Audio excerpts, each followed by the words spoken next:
додека Социјалдемократскиот сојуз на Република Македонија го бойкотира собранието, внесува хаос, тензија и го дели општеството, останатите пратеници во собранието на Република Македонија изминатите денови донесоа неколку закони од исклучителна важност за сите граѓани во Република Македонија.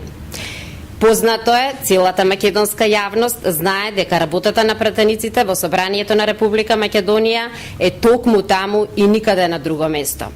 Затоа граѓаните не избрале и нашата најголема задача е да работиме во нивните интереси. Нашата улога и нашата првенствена заложба е преку носење на конкретни одлуки, изработка на закони и подзаконски акти, да го направиме животот на сите граѓани во Република Македонија подостоинствен.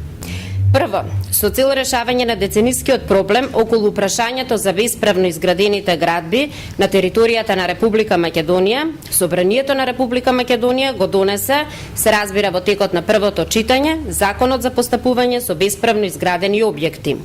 Со оваа мерка на сите граѓани кои што живеат во дивоградби им се овозможува нивна легализација по само 1 метро од метар квадратен.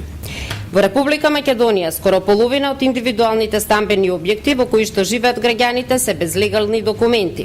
Со мерката за легализација на дивоградбите од само 1 евро им се помага на илјадници граѓани. Проблем кој што децениски не беше решен во Република Македонија. Економскиот бенефит за граѓаните е голем.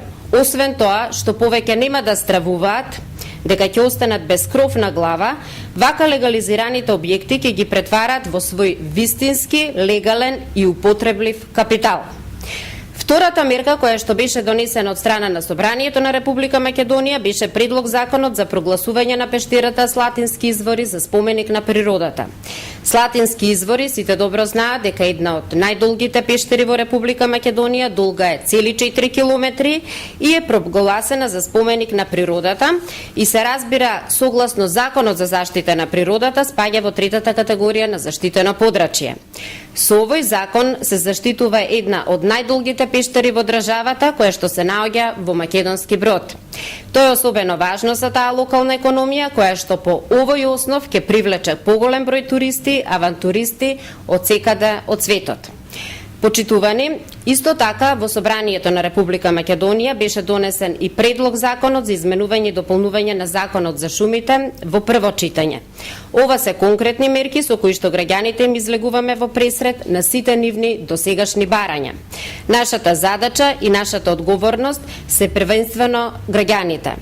Затоа сме избрани од нив и затоа ВМРО ДПМН продолжи да работи во Собранието, местото каде што по легитимен пат се излегува во пресред на сите досегашни барања, интересите и потребите на сите граѓани во Република Македонија.